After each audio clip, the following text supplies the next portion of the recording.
ব্যক্তি পূর্ণ ঈমান নিয়ে এবং সওয়াবের আশায় রমজান মাসে রোজা রাখবে, আমার আল্লাহ তাআলা তার বিগত জীবনের যত গুনাহগুলি রয়েছে সমস্ত গুনাহ ক্ষমা করে দিবেন। বলি সুবহান।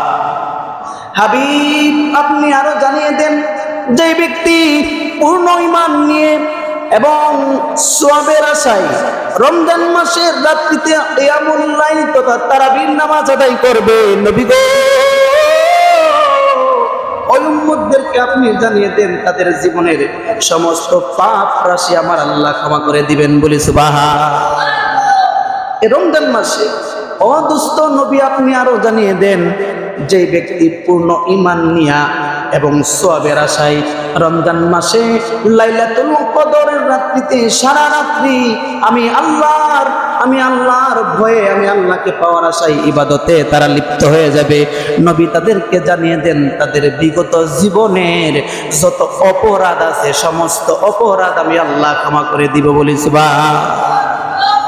শুধু এই রমজান মাসে এক মাস আপনি এইগুলা করলে আপনার বিগত জীবনের সবকিছু ক্ষমা করাইতে পারেন, সবকিছু এই এক মাস শুধু করার মতো। ওই যে বললাম যে শুধু এমনও রোজাদার ব্যক্তি আছে তারা শুধু পানহার এবং পেটে যে খিদা, সেই খিদা এবং তৃষ্ণার্ত থাকার কষ্টটাই করলো, এমনও রোজাদার ব্যক্তি আছে তারা শুধু কষ্ট করলো।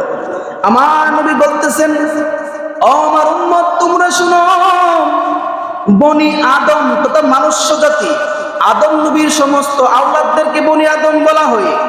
নবী বলতেছেন, উম্মত আমার শুনো, বনি আদম যারা আছেন তাদের জন্য আমার আল্লাহ নির্ধারণ করেছেন প্রত্যেকটা নেক কাজের জন্য 70 থেকে 700 গুণ সওয়াব বাড়াই। বলি সুবহানাল্লাহ।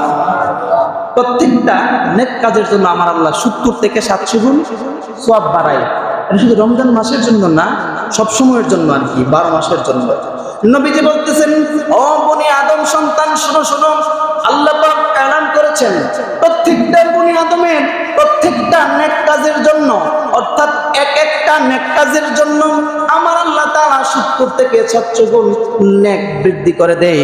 কিন্তু রমজান মাসের ব্যাপারে আল্লাহ বলেছেন, এই মাসের ব্যাপারে আমি আল্লাহর সিদ্ধান্ত ভিন্ন। মাবুদ, এই মাসের ব্যাপারে তোমার সিদ্ধান্ত ভিন্ন কেন? আল্লাহ ডাক দিয়ে বলেন, আস-সাওমু লি ওয়া আনা আজজি বিহি। রমজান মাসের রোজা একমাত্র আমি আল্লাহর জন্য, সালাতের জন্য একটা সওয়াব আমি নির্ধারণ করেছি, হজের জন্য কিছু সওয়াব আমি নির্ধারণ করেছি, যাকাতের জন্য কিছু সওয়াব আমি নির্ধারণ করেছি। কিন্তু আস-সাওমু লি, রোজা হইছে আমার জন্য, আর ওয়া আনা আজজি বিহি, এর প্রতিদান আমি আল্লাহ নিজে দিব। বলি সুবহান। এর প্রতিদান আমি আল্লাহ নিজে দিব। আল্লাহ বলতেছেন, এই রোজাদার ব্যক্তি শুনো, রোজাদার ব্যক্তির মুখের যে গ্রানটা আছে, এই গ্রানটা আমি আল্লাহর কাছে কস্তুরীর থেকেও আরো অধিক প্রিয়। বলি সুবহানাল্লাহ। আমরা তো রোজাদার অবস্থায় ভালোভাবে ব্রাশ করতে পারি না, ভালোভাবে কোনায় কানায় মেসওয়াক ভালোভাবে করতে পারি না। মেসওয়াক করা জায়েজ, কিন্তু ভালোভাবে আমরা ভয়ে করি না, একটা গ্রাম থেকে যায়, দুর্গন্ধ একটা মুখে থেকে যায়। কিন্তু আল্লাহ বলতেছে না, এটা দুনিয়ার মানুষের কাছে দুর্গন্ধ, তোমার আপন সন্তানের কাছে দুর্গন্ধ, তুমি যাকে সব থেকে বেশি মহব্বত করো তোমার ওই বিবির কাছে দুর্গন্ধ হতে পারে, তোমার জন্মদাতা পিতা মাতার কাছে দুর্গন্ধ হতে পারে। আমি আল্লাহর কাছে মেশক আম্বর, আমি আল্লাহর কাছে কস্তুরী থেকেও আরো অধিক প্রিয় হয়ে যায়। বলি সুবহানাল্লাহ।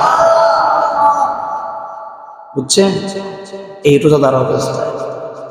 সুতরাং আমার বাবা শেষ হাদিস দিয়ে শেষ করে দিব। আমার নবী আমাদেরকে জানিয়ে দিচ্ছেন, ও উম্মত শোনো, ফিল জান্নাতি সামানিয়াতু আবওয়াব, জান্নাতের মধ্যে 8টি দরজা রয়েছে। মিনহা বাবু ইউসাম্মার রায়্যান, তার মধ্যে একটা জান্নাতের দরজার নাম হচ্ছে বাবে রায়্যান, অর্থাৎ রায়্যান দরজা। শুনো রে আমার উম্মত, লা ইয়াদখুলুহু, এই দরজা দিয়ে কেউ প্রবেশ করতে পারবে না, ইল্লা সাইমুন, একমাত্র রোজাদার ব্যক্তিরা ওই জান্নাতের দরজা দিয়ে প্রবেশ করবে। বলি সুবহান।